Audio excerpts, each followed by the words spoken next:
দুর্নীতির সঙ্গে যুক্ত তোলাবাজি তাণ্ডবে জিরো টলারেন্স সরকারের। তারপর থেকেই এই অভিযোগে রাজ্য জুড়ে গ্রেপ্তার হচ্ছেন একের পর এক তৃণমূল নেতা। অন্যদিকে রাজ্যের স্বাস্থ্যে উন্নয়নেও বড় পদক্ষেপ মুখ্যমন্ত্রী শুভেন্দু অধিকারীর। এরই পাশাপাশি চিকিৎসক অভিক দে আরজিকর আন্দোলনের সময় যার বিরুদ্ধে থ্রেট কালচারের অভিযোগ সামনে এসেছিল, এবার তার বিরুদ্ধে বিভাগীয় তদন্তের নির্দেশ দেওয়া হয়েছে। এই নিয়ে আমরা আলোচনা শুরু করব। আলোচনার জন্য স্টুডিওতে আমাদের সঙ্গে অতিথিরা রয়েছেন। তবে তার আগে অর্থাৎ শুরুতেই যে প্রতিবেদন আপনাদের সামনে রাখবো, রাজ্যে পালা বদল হয়েছে, তার সঙ্গে সঙ্গে রাজ্য জুড়ে গ্রেপ্তার হচ্ছেন তৃণমূলের একাধিক কাউন্সিলর। শুধুমাত্র বিধাননগর পুরসভা থেকে গ্রেপ্তার হয়েছেন একাধিক তৃণমূল কাউন্সিলর। দেখুন, কারো বিরুদ্ধে তোলাবাজির অভিযোগ, তো কারো বিরুদ্ধে হুমকির, এরকম নানা অভিযোগে বিজেপির আমলে গ্রেপ্তার হচ্ছেন তৃণমূলের একাধিক কাউন্সিলর। আর এসবেরই কার্যত হটস্পট হয়ে উঠছে বিধাননগর পুরসভা। এখানেই পরপর গ্রেপ্তার হয়েছেন একাধিক তৃণমূল কাউন্সিলর। এবার সেই তালিকায় যোগ হলো আরও একটা নাম, সম্রাট বড়ুয়া ওরফে রাখাল। তোলাবাজি, হুমকি সহ নানা অভিযোগে তাঁকে গ্রেপ্তার করল বাগুইআটি থানার পুলিশ। তৃণমূল পরিচালিত বিধাননগর পুরসভার ৬ নম্বর ওয়ার্ডের কাউন্সিলর তিনি। পুরসভার মেয়র পারিষদ দেবরাজ চক্রবর্তীর ঘনিষ্ঠ হিসেবে পরিচিত। এমনকি ইডির হাতে ধৃত প্রাক্তন দমকল মন্ত্রী সুজিত বসুরও কাছের লোক বলে পরিচিত। এক প্রমোটারের অভিযোগের ভিত্তিতে গ্রেপ্তার করা হয়েছে এই কাউন্সিলরকে। আমরা যেটা প্রজেক্ট করেছিলাম, ওই প্রজেক্টে আমাদের উপর অনেক হয়েছে, হ্যাম্পার হতে হয়েছে কাজ করতে গিয়ে। আমাদেরকে বেশি রেটে মাল নিতে হয়েছে।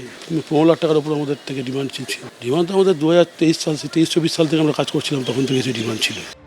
সিভিক ভলান্টিয়ার থেকে একলাফে ওয়ার্ডের কাউন্সিলর। গত ১৫ বছরে উল্কা গতিতে উত্থান হয়েছে এই তৃণমূল নেতার। সূত্রের দাবি, বিধাননগর কমিশনারেটের আওতায় এককালে সিভিক ভলান্টিয়ার ছিলেন সম্রাট বড়ুয়া। রাজারহাট গোপালপুরের তৎকালীন তৃণমূল বিধায়ক অদিতি মুন্সির হাত ধরে রাজনীতিতে প্রবেশ। তার আত্মসহায়ক হিসেবে কাজ করতেন। গত পুরভোটে তৃণমূলের টিকিটে জিতে ৬ নম্বর ওয়ার্ডের কাউন্সিলর হন। আর এখন তিনি কোটি কোটি টাকার মালিক, আছে ৩টে গাড়ি। গত বছর নিজের বিয়েতে প্রায় ৫ কোটি টাকা খরচ করেছেন। আর এবার রাজ্যের পালা বদলের পর তাঁকেই পাকড়াও করল পুলিশ। দাদাবাবু কি বলবেন? আপনি গ্রেফতার, তোলাবাজির অভিযোগ করাচ্ছে আপনার বিরুদ্ধে, কিছু বলবেন আপনি? এর আগে ১৫ই মে প্রমোটারকে মারধরের অভিযোগে বিধাননগর পুরসভার ৯ নম্বর ওয়ার্ডের তৃণমূল কাউন্সিলর সমরেশ চক্রবর্তীকে গ্রেপ্তার করে বিধাননগর কমিশনারেটের পুলিশ। ২০২৪ সালে যখন ১৫ই ডিসেম্বর আমার প্রতি আক্রমণ হয়েছিল, ১ কোটি টাকা চেয়ে আমার মাথা ফাটিয়ে দিয়েছিল, এই থানায় এসেই অনেক কমপ্লেন করেছি, হাইকোর্ট গেছি, অনেক কিছু করেছি, কিন্তু কোনো কাজ হয়নি। কিন্তু সরকার পরিবর্তনের সঙ্গে সঙ্গেই যেদিন কমপ্লেন করলাম সেদিনকারাই অ্যারেস্ট হয়ে গেল। গত সোমবার দোকান তৈরির নামে এক ব্যক্তির থেকে ৫ লক্ষ টাকা তোলাবাজির অভিযোগে বিধাননগর পুরসভার ২৬ নম্বর ওয়ার্ডের তৃণমূল কাউন্সিলর সুশোভন মণ্ডল ওরফে মাইকেলকে গ্রেপ্তার করা হয়। সূত্রের খবর, তিনিও ছিলেন দেবরাজ চক্রবর্তীর ঘনিষ্ঠ। বৃহস্পতিবার তোলাবাজির অভিযোগে সুজিত বসু ঘনিষ্ঠ ৩৪ নম্বর ওয়ার্ডের কাউন্সিলর রঞ্জন পোদ্দারকে গ্রেপ্তার করে উত্তর বিধাননগর থানার পুলিশ। সূত্রের খবর, ধৃত প্রাক্তন দমকল মন্ত্রী সুজিত বসুর ঘনিষ্ঠ ছিলেন তিনি। আগেও করেছে, এখনো ধমকি চমকি দিচ্ছে। অভ্যাস পাল্টাতে হবে। অনেকে আন্ডারগ্রাউন্ড হয়ে গেছে, পালিয়ে গেছে, কিন্তু দুনিয়াতে যেখানে যাক পুলিশ তাদেরকে টেনে আনবেই। আর এই পুলিশই সাজা দেবে, কেউ পার পাবে না। কোন কেসে কে অ্যারেস্ট হচ্ছেন সেটা নির্দিষ্টভাবে এইভাবে বলা মুশকিল।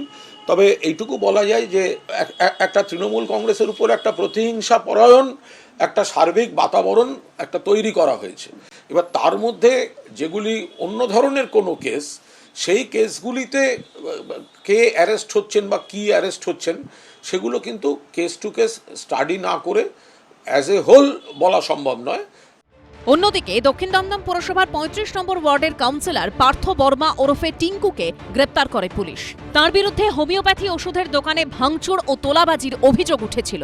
সুকান্ত মুখোপাধ্যায়, জয়ন্ত পাল ও রঞ্জিত সাউয়ের রিপোর্ট, এবিপি আনন্দ। অর্থাৎ কারোর বিরুদ্ধে তোলাবাজির অভিযোগ, কারোর বিরুদ্ধে হুমকি দেওয়ার অভিযোগ, শুধুমাত্র এই অভিযোগে বিধাননগর পুরসভা থেকেই একাধিক তৃণমূল কাউন্সিলর গ্রেপ্তার হয়েছেন। আর সম্রাট বড়ুয়া, তার উত্থান যে কিভাবে, তা তো প্রতিবেদনেই আমরা তুলে ধরলাম।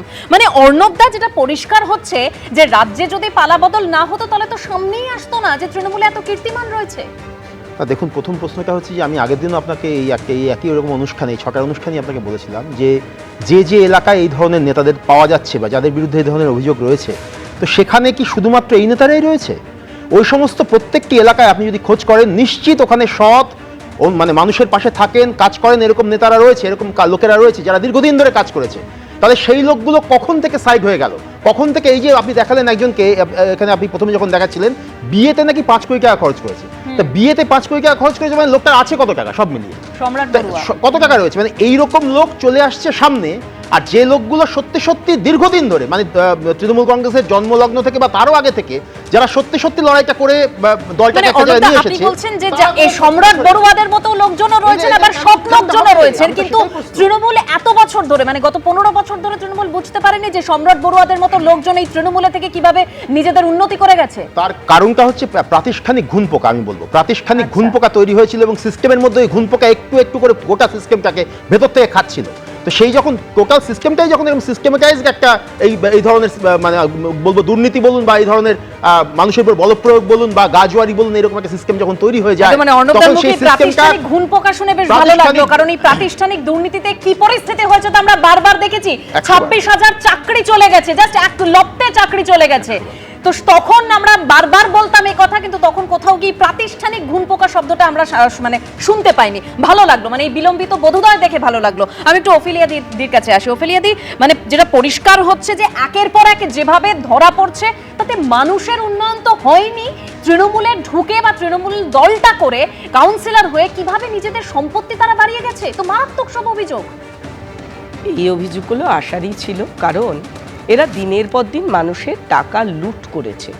আজকেও আমরা এরকম একটা বিধাননগরের জায়গায় গেছি, আর উচ্চারণ করলাম না, সেখানে কিন্তু আর একজন কাউন্সিলর রমরমিয়ে বেআইনি ব্যবসা করছে সরকারি জমিতে। তারাও এবার ধরা পড়বে। এরা প্রত্যেকে, কেউ ছোট থেকে কে সিভিক পুলিশ থেকে হয়েছে সেটা বিষয় নয়, বিষয় হচ্ছে কাউন্সিলর হলো মানেই তার কোটি কোটি টাকা হয়ে গেল।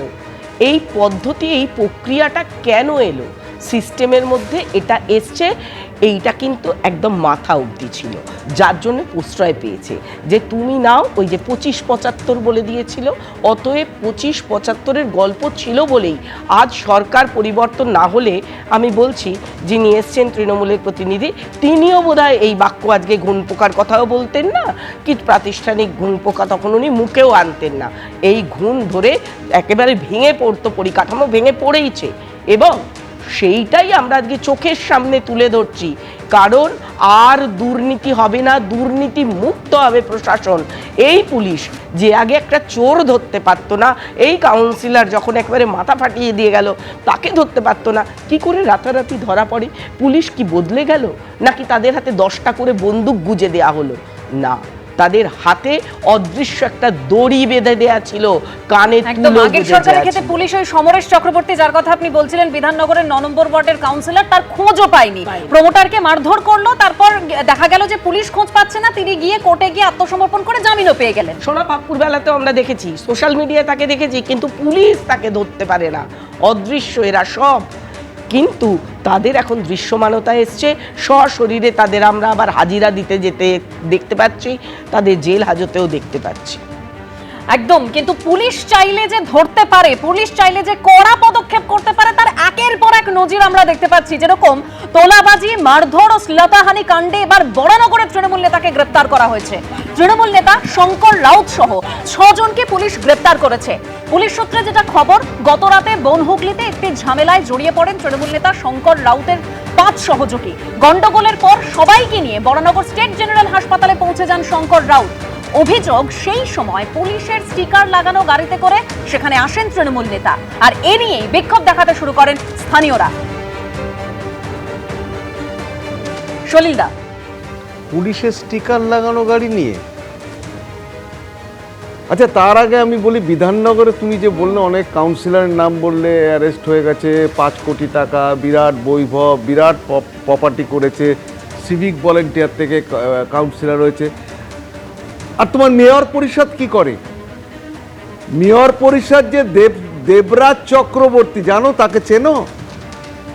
দেবস্মিতা, এই দেবরাজ চক্রবর্তী হচ্ছে বিধাননগর অঞ্চলে আপ টু নিউটন, হচ্ছে যত সমস্ত দুর্নীতি বলো, রাহাজানি বলো, অ্যান্টি সোশ্যাল অ্যাক্টিভিটিস বলো, তোলাবাজি বলো, সিন্ডিকেট বলো, সবার পুরোধা হচ্ছে ওই দেবরাজ চক্রবর্তী।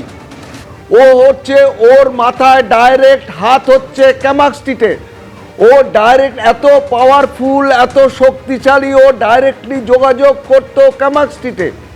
ও যা রোজগার করত, অদিতি মুন্সি যা রোজগার করত, তার একটা বড় অংশ যেত কামাক স্ট্রিটে। ও সরকারি অফিসারদের ট্রান্সফার পোস্টিংয়ের দায়িত্ব পর্যন্ত নিয়েছিল।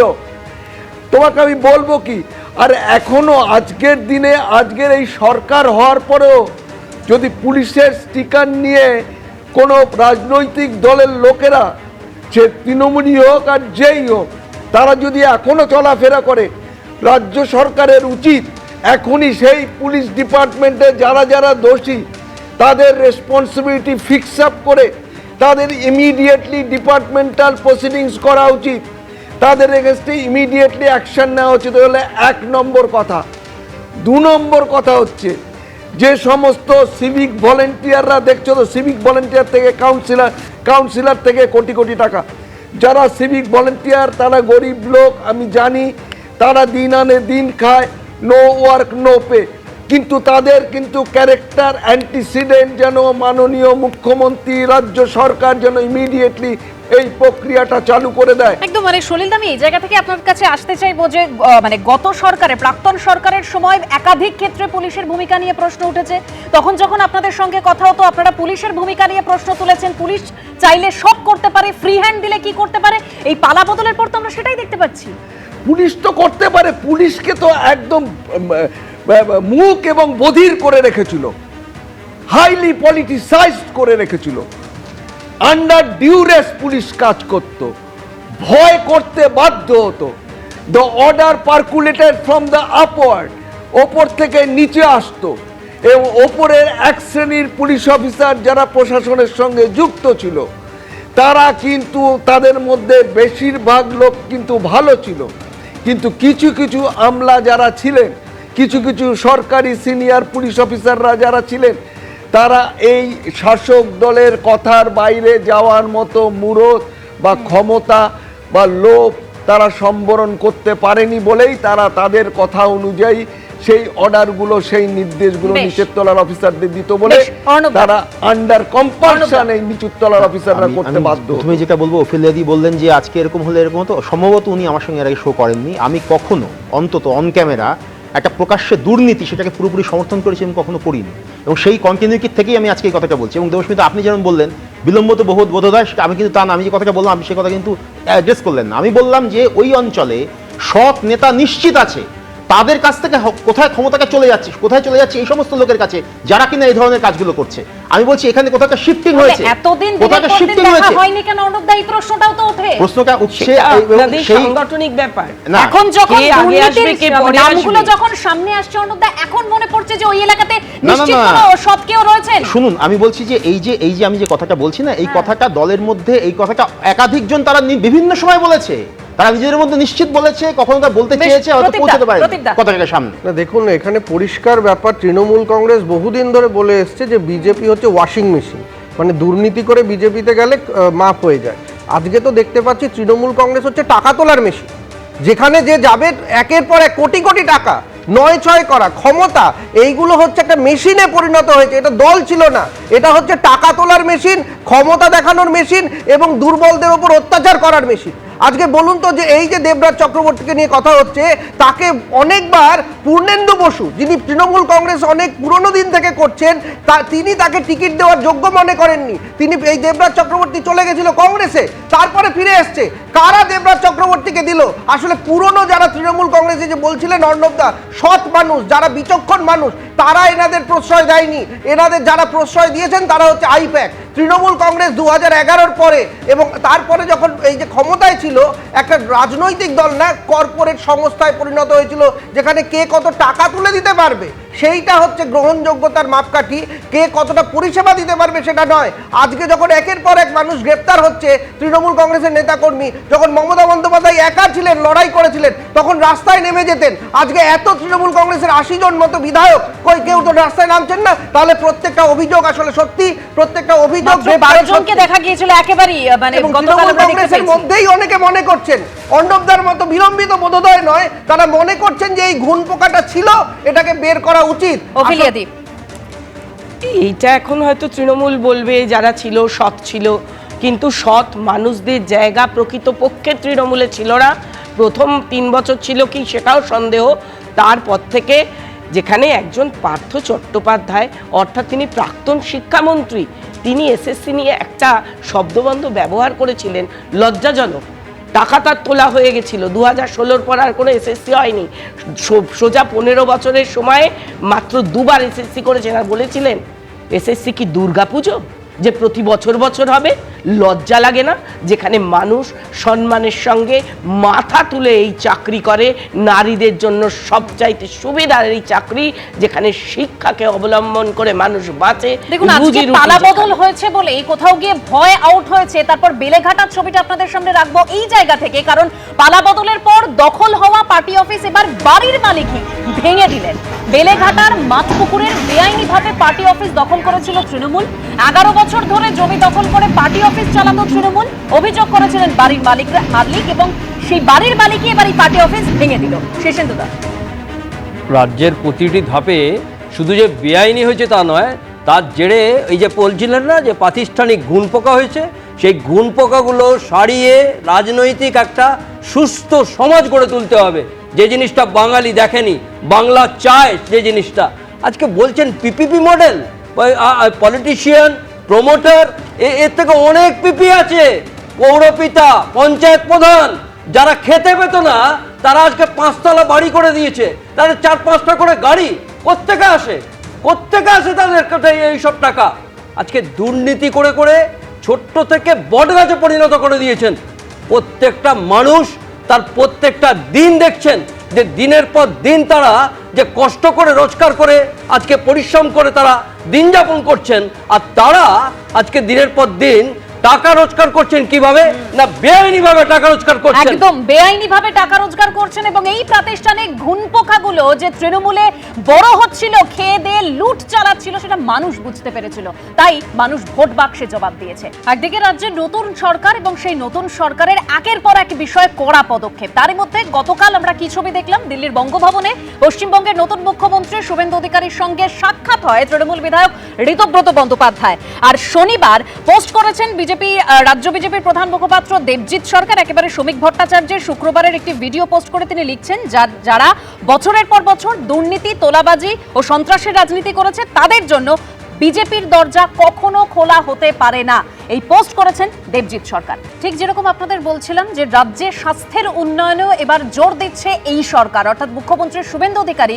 আজকে তিনি ঘোষণা করেছেন যে জুলাই থেকেই আয়ুষ্মান প্রকল্পের সুবিধা পেতে চলেছে রাজ্য। জুলাই থেকেই আয়ুষ্মান ভারতের কার্ড দিতে পারবো, এরকমই ঘোষণা করেছেন মুখ্যমন্ত্রী শুভেন্দু অধিকারী। কি বলেছেন তিনি, শোনাবো।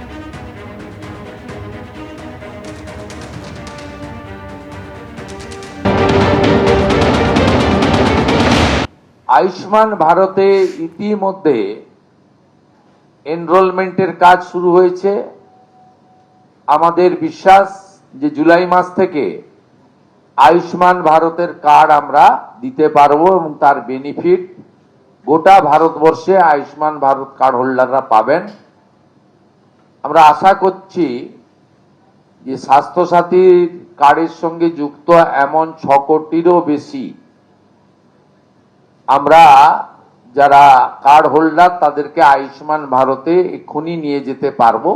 পরে পরে এই সংখ্যা আরো বৃদ্ধি পাবে, এবং যারা নতুন করে আয়ুষ্মান ভারতে যুক্ত হতে চান, স্বাস্থ্যসাথীতে যুক্ত হননি, তাদের ক্ষেত্রেও অপরচুনিটি থাকছে। আমরা জুন মাসের প্রথম সপ্তাহের মধ্যে আয়ুষ্মান আরোগ্য মন্দিরের এগ্রিমেন্ট দিল্লিতে করার সিদ্ধান্ত নিয়েছি। সেখানে পশ্চিমবঙ্গ সরকার এবং ভারত সরকার মন্ত্রী স্তরে, আধিকারিক স্তরে উপস্থিতিতে একটি ইভেন্টের মাধ্যমে বা একটি ছোট্ট অনুষ্ঠানের মাধ্যমে আমরা এটা করব। কারণ আয়ুষ্মান আরোগ্য মন্দিরের বেনিফিট শুধু পশ্চিমবঙ্গে থাকা স্থায়ী বাসিন্দারা নন, প্রায় 1 কোটির কাছাকাছি পশ্চিমবঙ্গের স্থায়ী বাসিন্দা কর্মসূত্রে পেটের টানে বাইরের রাজ্যে আছেন, বা এডুকেশন নেওয়ার জন্য বাইরের রাজ্যে আছেন, তারাও এই সুযোগ পাবেন গোটা দেশব্যাপী। সেই এগ্রিমেন্ট আমরা জুন মাসের প্রথম সপ্তাহে দিল্লিতে করার সিদ্ধান্ত নিয়েছি। অর্থাৎ মুখ্যমন্ত্রী শুভেন্দু অধিকারী তিনি স্পষ্ট করে দিলেন, স্বাস্থ্য সাথীর 6 কোটি মানুষকে প্রথম ধাপে এই আয়ুষ্মান প্রকল্পের আন্ডারে নিয়ে আসা হবে, তারপর ধাপে ধাপে সেটা বাড়বে। আমি অফিলিয়াদির কাছে যাব। অফিলিয়াদি, অর্থাৎ জটিলতা কিছু থাকলো না, যেরকম আগে বলা হয়েছিল যে লক্ষ্মীর ভান্ডার যারা পাচ্ছেন তারাই যেরকম অন্নপূর্ণা ভান্ডার পাবেন, সেরকমই স্বাস্থ্যসাথী প্রকল্পের আওতায় যারা পড়ছেন তারাই আয়ুষ্মান ভারত প্রকল্পের সুবিধা পাবেন। অবশ্যই পাবেন, যেহেতু এটা লিঙ্কটা রয়েছে, ওটা দিয়ে করাটা সুবিধা। তার পরের পর্যায়ে কিন্তু যাদের নেই, যারা কার্ড করাননি, তারাও পাবেন। আগে যে স্বাস্থ্যসাথী কার্ডটা ছিল পশ্চিমবঙ্গের বাইরে কোথাও চলতো, কোনো পরিযায়ী শ্রমিক পেত না। পশ্চিমবঙ্গে চলাটা একটু বলছি আমি। পশ্চিমবঙ্গে এমনভাবে চলতো, রোজগারের কার্ড ছিল ওটা ছিল দালালদের কার্ড। স্বাস্থ্যসাথী নিয়ে যেত, বেডের জন্য টাকা নিত দালালরা। স্বাস্থ্যসাথীর কার্ড আছে, ঠিক আছে হবে, কিন্তু বেডের টাকা তুলতো, সেই টাকা হেডকোয়ার্টারে পৌঁছে যেত ক্যামাক স্ট্রিটে। সর্বত্র খালি দুর্নীতি হয়েছে। এইটা কার্ডটাও ছিল একটা দুর্নীতির কার্ড। যার কাছে টাকা আছে সে বেড পাবে, তার চিকিৎসা হবে, তার অপারেশন আগে হবে। কিন্তু আয়ুষ্মান ভারত প্রত্যেকের জন্য এত, মানে যিনি চলে গেছেন প্রাক্তন মুখ্যমন্ত্রী, এত তো জনদরদি ছিলেন, কই পরিযায়ী শ্রমিক বানিয়েছিলেন। পরিযায়ী শ্রমিকদের স্বাস্থ্যের কথা তো চিন্তা করেননি।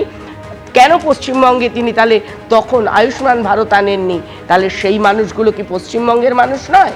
সেই মানুষগুলো জানতো যে পশ্চিমবঙ্গে ভারতীয় জনতা পার্টির সরকার এলে সব রকমের সুবিধা আমরা ভারতের যে কোনো কোনায় বসে থাকলেও পাবো। যারা পড়াশোনা করতে গেছে তারাও যেমন পাবে, পরিযায়ী শ্রমিকরাও পাবে। এটাই তো ভারতীয় জনতা পার্টি সুশাসন এনে দিয়েছে, সবার জন্য সমান অধিকার এনে দিয়েছে।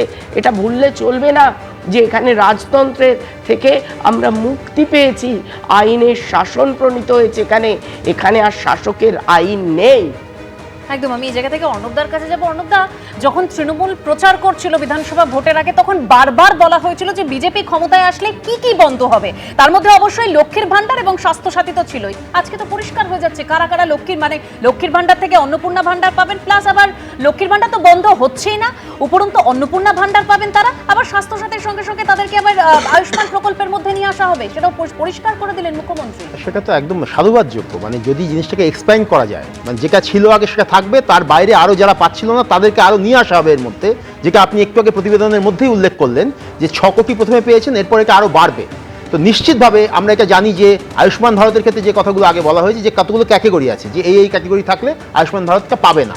কিন্তু যদি সত্যি সত্যি সেই ক্যাটেগরিগুলো সরে যায় এবং যদি এই সংখ্যাটা আরও বাড়ে, 6 কোটির জায়গায় ধরুন 10.5 কোটি মানুষ পশ্চিমবাংলায়, যদি সংখ্যাটা বেড়ে ওঠে 8 কোটি, 8.5 কোটি, 9 কোটি হয়, তাহলে তো তার থেকে ভালো কিছু হতে পারে না, সবচেয়ে ভালো এটা। এবং সেই জায়গা থেকে আমি বলবো যে এই অতীতে যা কিছু বলা হয়েছে সেটাকে যদি সত্যি সত্যি নতুন সরকার, মাননীয় মুখ্যমন্ত্রী, নতুন মুখ্যমন্ত্রী, তিনি যদি সত্যি সত্যি প্রত্যেকটা অভিযোগকে খণ্ডন করতে পারেন এবং সেখানে যদি মানুষকে তিনি সত্যি সত্যি নিয়ে আসতে পারেন, আমরা তো পরিষেবা চাই, পরিষ্কার কথা। মানে বাংলার মানুষের, গরিব মানুষের, মধ্যবিত্ত মানুষের জন্য পাশে থাকবে হচ্ছে নতুন সরকার, এটা আমরা চাই। এটা যদি সত্যিই পারেন করতে, তাহলে তার থেকে বড় সাধুবাদ দেওয়ার মতো তো আর কোনো কিছু বিষয় হতে পারে। এটাই তো সাধুবাদ দেওয়ার মতো একটা জায়গা, সবচেয়ে বেশি সাধুবাদ দেওয়ার মতো জায়গা। আমরা নিশ্চিতভাবে অপেক্ষা করবো, আমরা দেখবো ইন ফিউচার জিনিসটা কত দূরে এগোয় এবং আরো এক্সপ্যান্ড করে কিনা, সংখ্যাটা আরো বাড়ে কিনা। যে প্রতীকদা, মানে প্রচারের জন্য তৃণমূল সবকিছুকে ব্যবহার করে ফেলেছিল, একেবারে মানুষকে বিভ্রান্ত করেছিল। সেখানে স্বাস্থ্যসাথী প্রকল্প ছিল, এই লক্ষ্মীর ভান্ডার ছিল, তারপরে আয়ুষ্মান প্রকল্প যে কোনো রকম সুবিধা দেওয়া হবে না এ রাজ্যকে, সেটাও বারবার বলা হয়েছিল। কিন্তু পালাবদল হতেই তো সবটা পরিষ্কার হয়ে যাচ্ছে।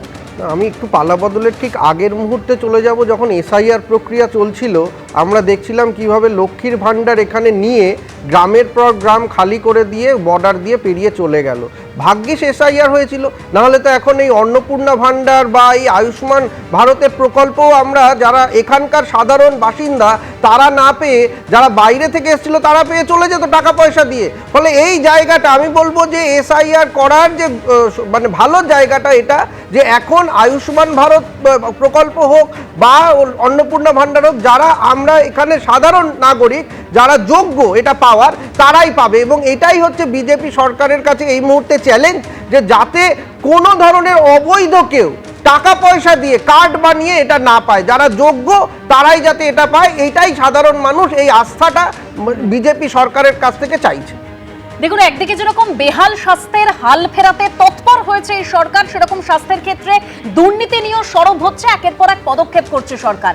আরজিকর ফাইলস খুলে গেছে আগেই, এবার স্ক্যানারে অভিজ্ঞদের, এবার চিকিৎসক অভিজ্ঞদের বিরুদ্ধে বিভাগীয় তদন্তের নির্দেশ দেওয়া হয়েছে।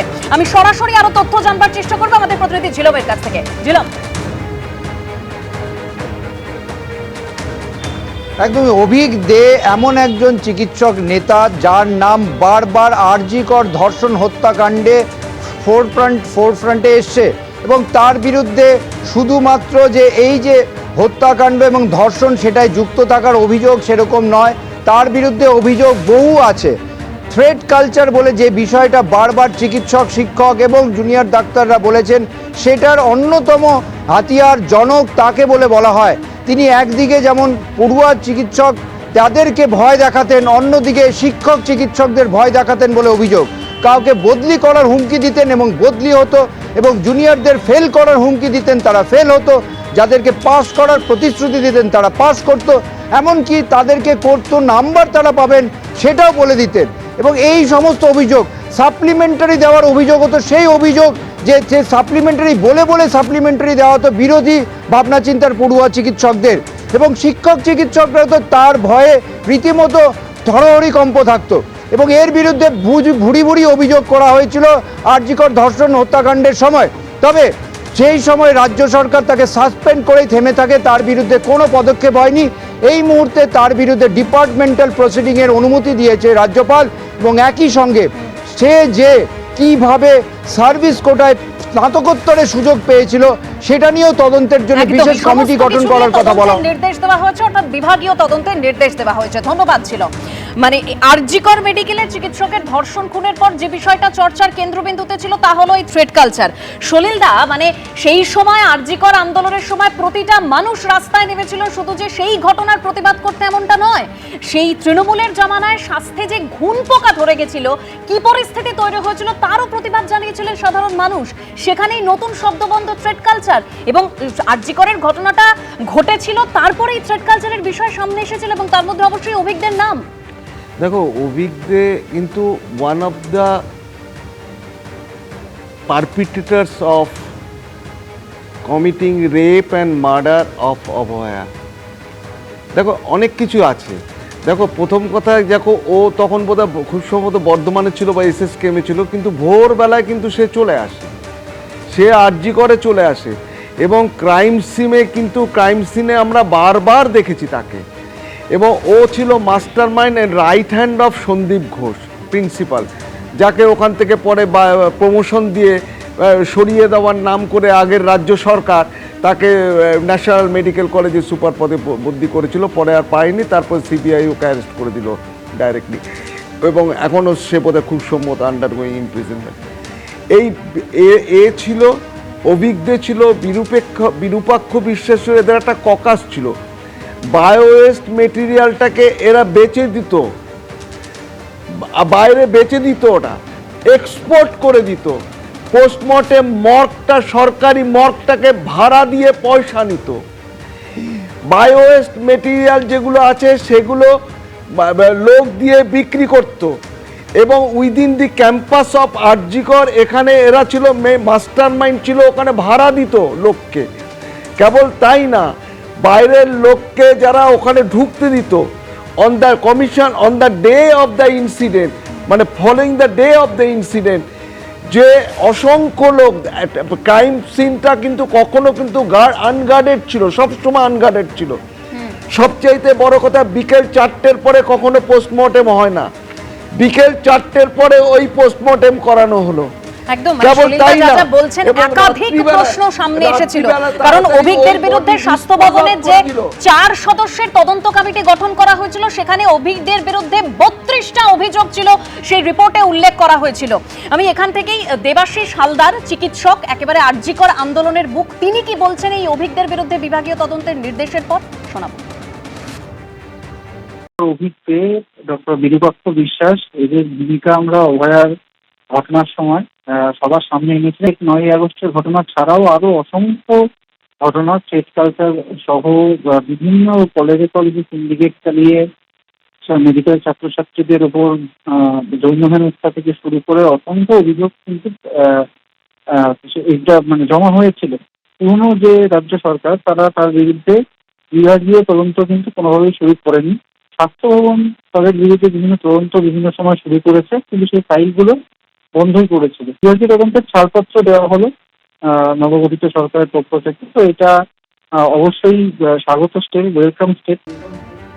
শীর্ষেন্দুদা, অভিজ্ঞে আরজি করের প্রাক্তন ছাত্র, ওরও এই পিজিতে উনি এসএসকেএমে স্নাতকোত্তর পড়ার সুযোগ পেয়েছিল সার্ভিস কোটায়।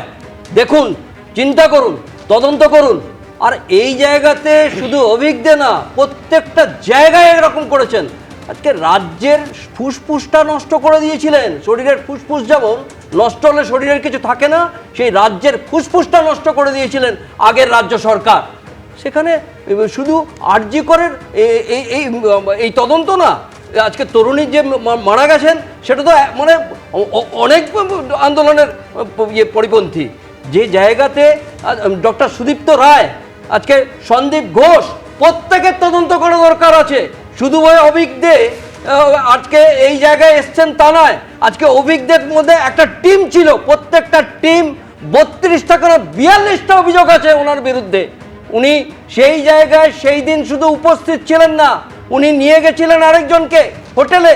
সেই জায়গাতে প্রত্যেকে জড়িত, ওই প্রত্যেকের জড়িতর সঙ্গে বিভাগীয় যে তদন্ত শুরু হয়েছে এতদিন বাদে, এখন করেননি কেন? এতদিন করছিলেন না ঠিকই। রাজ্যের সরকার স্বাস্থ্য ব্যবস্থাটাকে পর্যন্ত ভেঙে দিয়েছিলেন। আজকে স্বাস্থ্যের যে অবস্থা ভেঙে দিলে যে কি হয়, রাজ্যের কোন জায়গায় যায় আপনারা মানে চিন্তা করতে পারবেন না। একটা মানুষ তার শরীরে তার জন্যে, যে শরীর ভালো রাখার জন্যে তাকে হসপিটালে যায়, সেই হসপিটালে A to Z দুর্নীতি করেছেন। তার গ্লাভস, তার কাঁচি, তার অপারেশন, তার ভর্তি, তার রেজাল্ট, প্রত্যেকটা জায়গায় দুর্নীতি করেছেন। আর কোন জায়গাটা বাকি ছিল বলুন তো? শিক্ষা, স্বাস্থ্য, কর্মসংস্থান, প্রত্যেকটা জায়গায় দুর্নীতি। রাজ্যের কল্যাণটা কি? এতদিন যে 15 বছর যে রাজ্যটাকে চালালেন, রাজ্যটাকে এগিয়ে না নিয়ে গিয়ে অন্ধকারের পথে এগিয়ে গেলেন। আলোর পথে এগিয়ে নিয়ে যেতে হবে। বাংলা সেই জায়গায় চায়, বাঙালিরা সেইটা দেখতে চায় যে ভারতবর্ষে যার বিরুদ্ধে রাজ্য জুড়ে বিভিন্ন মেডিকেল কলেজে হুমকি দেওয়ার অভিযোগ ছিল, আগের সরকার তার বিরুদ্ধে কোনো রকম সেভাবে ব্যবস্থা নিতে পারেনি। একদম রাজ্যে পালাবদল হলো, তারপর একের পর এক সেই ব্যবস্থা। আমি এখান থেকে ওফেলিয়াদির কাছে আসবো। ওফেলিয়াদি, এই সরকার একেবারে পালাবদলের পর এই অভিজ্ঞদের বিরুদ্ধে, যার বিরুদ্ধে থ্রেড কালচারের অভিযোগ ছিল, ব্যবস্থা নিচ্ছে, বিভাগীয় তদন্তের নির্দেশ দিচ্ছে। আগের সরকার কেন পারলো না? তাহলে কি কোনো বিশেষ কোনো উদ্দেশ্যে আড়াল করার চেষ্টা চলছিল? অবশ্যই, কারণ আগের সরকার এমন একটা কাজ করত, এরা দুষ্টের পালন করত, শিষ্টকে দমন করত এবং দমন পীড়নের রাজনীতি চালাতো। মানুষ ডাক্তারদের বলে আমরা তো ভগবান দেখিনি। এই পৃথিবীতে যারা ডাক্তার তাদেরকেই আমরা বলি ডাক্তার নয় ভগবান। সেখানে এই ডাক্তারদের মধ্যে দিয়ে দুরাচার চলছিল। এমনও শোনা যায় মহিলা যারা শিক্ষার্থী ডাক্তার তাদেরকে ওয়েটারের কাজ করতে হতো যখন পার্টি হতো, এবং সেখানটায় প্রায় পাঠশালায় পরিণত হতো। আপনাকে শুধু একটা কথাই বলবো, সেটা হচ্ছে কম যোগ্যতা সম্পন্ন বিলো মেডিকেল লোক, তাকে যদি আপনি বড় পদে বসান এবং তাকে যদি আপনি দুর্নীতি করতে উৎসাহ দেন বা তার দুর্নীতির কাজে যদি আপনি কোনো একটা প্রচ্ছন্ন সায় দেন, তাহলে তার যা পরিণতি হতে পারে সেই পরিণতিটাই হয়েছে। কম যোগ্যতা সম্পন্ন লোক সমস্ত সময় যে চেষ্টা করে, না না সেটা একদমই নয়। দেবস্মিতা, আমি বারবার করে বলছি, সিস্টেমের মধ্যে থাকলে আপনারা দেখেছিলেন যে এরা কম যোগ্যতা নিয়ে এসেছে, সবাই বলতে পারে না এরকম ভাবে, সবসময় বলার জায়গা থাকে না।